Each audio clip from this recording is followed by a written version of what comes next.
Praise the lord, హల్లెలూయా. దేవునికి స్తోత్రం. ప్రభు పరిశుద్ధ ఘననామానికి మహిమ కలుగును గాక. క్రీస్తునందు ప్రియులారా, దేవుడు తన మహాకృపను బట్టి మనకు నూతన ఉదయకాల సమయంలో వేకుని లేచిన నామాన్ని స్తుతించగలిగే చక్కటి అవకాశం మనందరికీ అనుగ్రహించారందును బట్టి ప్రభు పరిశుద్ధ ఘననామానికి మహిమ ఘనతలు కలుగును గాక. క్రీస్తునందు ప్రియుల దైవజనులు, స్నేహితులు, విశ్వాసులు, సహోదరి సహోదరులు, ఈ కార్యక్రమాన్ని వీక్షిస్తున్న ఆత్మీయులందరికీ రక్షకుడైన యేసు నామములో శుభావి వందనాలు తెలియజేస్తాను. మీరంతా బాగున్నారా? చాలా సంతోషం అండి. రండి, ఈ దినం కూడా నేను ప్రేమతో నేను ఆహ్వానిస్తున్నాను. అనుదిన అభివృద్ధి ఉదయకాలపు ధ్యానాలు అటువంటి ఈ ఆధ్యాత్మిక కార్యక్రమంలో నాతో పాటు బాక్సులు కండి, వాక్యాన్ని ధ్యానించి దైవాశీర్వాదాలు పొందండి. బైబిల్స్ దగ్గరలో ఉన్నాయా? తెరచి చూడండి. లేని పక్షాలు చదివే మాట విని గ్రహించి వాక్య ధ్యానంలో బాక్సులు కమ్మని మనం చేస్తూ నేటి దిన ధ్యాన వాక్యంగా 90వ సంకీర్తన 15వ చరణాన్ని చదువుతా ఉన్నాను. నీవు మమ్మును శ్రమపలచిన దినముల కొలది, మేము కీడు అనుభవించిన యాండ్ల కొలది మమ్మను సంతోషపరచుము. దేవుడు తన పరిశుద్ధ లేఖన మాటను మన కొరకు దీవించునుగాక. తలలోంచి కన్ను మూసుకోండి, ప్రార్థన చేసుకుందాం. ప్రేమ కలిగిన మా తండ్రి వందనాలు, మనోహరుడ మహాగుణుడ స్తోత్రాలు. ఇదిగో తిరిగి మరొక నూతన ఉదయకాలంలో వేకుని రీతిగా నీ పాద సముఖములో ఉండి మీ నామాన్ని గణపరచడానికి మీరు ఇచ్చిన కృప ప్రేమల కొరకై స్తోత్రాలు. ఆత్మతో నడిపిస్తున్న బలపరుస్తున్న అనేక మంది నిబిడలు పాలిబాక్సులై బలపడుతుంటుండగా మరింతగా బలపరచుమని, దేవునితో నింపమని యేసయ్య నామమున అడుగుతున్నాను తండ్రి, ఆమేన్. చాలా సంతోష ప్రియులారా, చదవనటువంటి ఈ చరణాన్ని జాగ్రత్తగా గమనించాలి. కీర్తనకారుడు మోషే గడిచిన 2-3 దినాలుగా మనము ధ్యానం చేస్తూ వస్తున్నాం. దేవుని యొక్క సన్నిధిలో ఆయన కోపం ఎలా ఉందో ఆయన ప్రేమ కూడా అంతే స్పష్టంగా కనబడతా ఉంది. గడిచిన దినాల్లో మనం ధ్యానించిన రీతిగా 7వ చరణం నుండి 11 చరణాలు కనుక మనం గమనిస్తే అందులో ఉన్న సత్యాన్ని గుర్తించిన తర్వాత మన యొక్క జీవితానికి లేక మన మనస్సుకు తృప్తి కలగాలి, ఆనందము, ఉల్లాసగానం అనేది సాధ్యమేనా అని ఒక ప్రశ్న కనుక మనం వేస్తే సాధ్యమే అని భక్తుడైన మోషే భావించినట్టున్నాడు. పాపం మీద దేవుని కోపం అనేటువంటి కారు మేఘాలు ఆవరించినప్పటికీ ఆ తరువాత దేవుని ప్రేమ, దేవుని దయ, ఆయన జాలి, ఆయన కృప అనేటువంటి ప్రకాశమానమైనటువంటి కాంతి రేఖలు సహితము వాటిలో గుండా ప్రసరిస్తాయని మోషేకి బాగా తెలుసు. హల్లెలూయా. ఎందుకంటే ఆయన కోపము నిమిషం మాత్రమే ఉంటుంది. ఆ కోపం తర్వాత దేవుని కృప, ఆయన దయ, ఆయన జాలి, ఆయన ప్రేమ మెండుగా ఆ కాంతి మేఘాలు ఏమన్నాడండి, కాంతి రేఖలు ప్రసరిస్తాయట. గమనించండి, విశ్వాసులంతా కూడా లేక దేవుని బిడ్డలంతా కూడా ఎరిగినట్టుగానే పాపాలకు క్షమాపణ ఉందని, పాపం చేసిన వారు క్షమించబడతారని, దేవుడు వారిని క్షమిస్తాడని, అంతరంగం అనేది నిర్మలంగా ఉంటే లేక అంతరంగం అనేది శుద్ధి చేయబడి ఉంటే దేవుని ముఖకాంతి వారి మీద ప్రసరిస్తే, వారి యొక్క విశ్వాస జీవితము బాగుంటే ఆనందం ఉంటుందని మోషేకు కూడా తెలుసు. హల్లెలూయా. అందుకే అంటున్నాడు, నీవు శ్రమపరచిన కొలది, ఆ తర్వాత కీడు అనుభవించిన మమ్మల్ని సంతోషపరచాలి. హల్లెలూయా. చూడండి, కీడు అనుభవిస్తున్నాం, కృంగిపోయి అనలే. కీడు అనుభవిస్తున్న ఏండ్ల కొలది కూడా మమ్మల్ని ఏం చేయాలంట, సంతోషపరచాలి.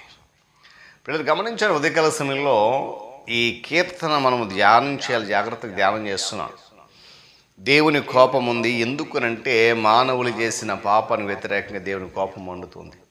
ఆ కోపం వెనకనే మళ్ళీ ఏముందంటున్నాడు మోషే, ప్రేమ ఉంది. హల్లెలూయా.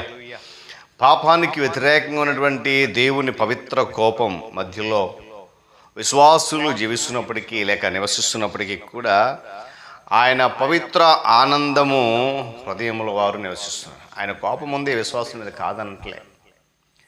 ఆయన ఊరికే కోపించే దేవుడు కాదు. నేను కాపాడు కొనుకట్టు ఎదురుపడి అంటాడు. ఆయన ఎన్నడూ కూడా నీ మీద వ్యాజ్యమాడంట, నీ మీద కోపించేవాడు కాదంట.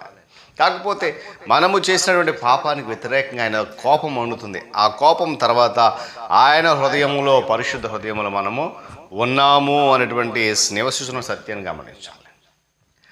మోషే నడిపిస్తున్న కాలంలో ఇశ్రాయేలు ప్రజలు బాధలు పడినప్పుడు, శ్రమలు అనుభవించినప్పుడు, కీడు అనుభవించినప్పుడు, దేవుని కోపాన్ని రుచి చూచినప్పుడు వారిని బాధలు పెట్టింది దేవుడేనని, ఆ శ్రమ దేవుని వలనే కలిగిందని, ఆ కష్టము ఆయన ద్వారానే మాకు లభించిందని, అయితే తిరిగి వారు ఆనందించినప్పుడు కూడా, సంతోషించినప్పుడు కూడా అలా ఆనందించేలాగా చేసేది దేవుడొక్కడేనని తెలుసుకోవాలి. హల్లెలూయా. మోషే ఇక్కడ గమనించాడు.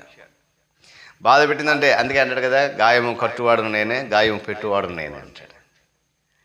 బాధలు పెట్టింది ఆయనే, తిరిగి దాని వెనక సంతోషాన్ని పెట్టింది కూడా ఆయనే.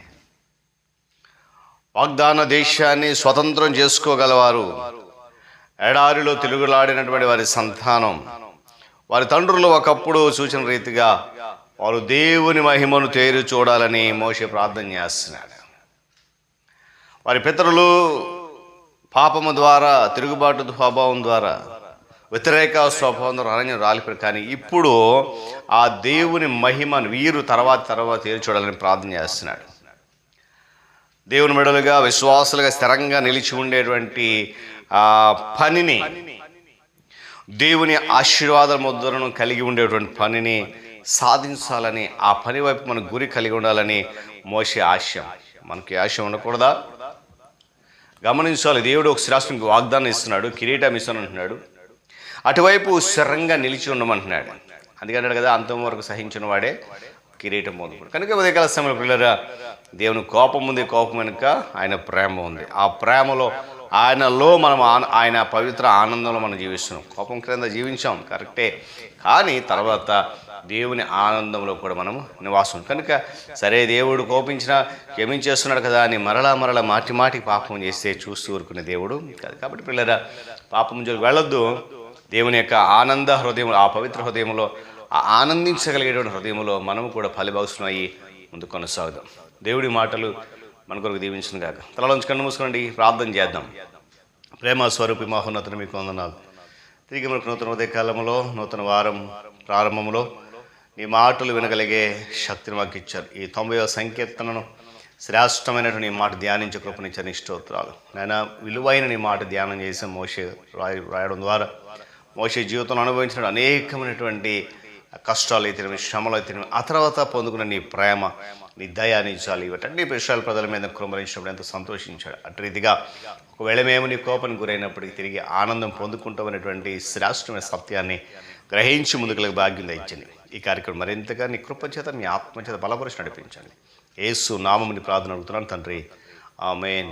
త్రియేక దేవుని దీవెన, ఆయన సన్నిధి కాపుదల సదాకాలం మనందరికీ తోడైన నడిపించును గాక. ఆమేన్.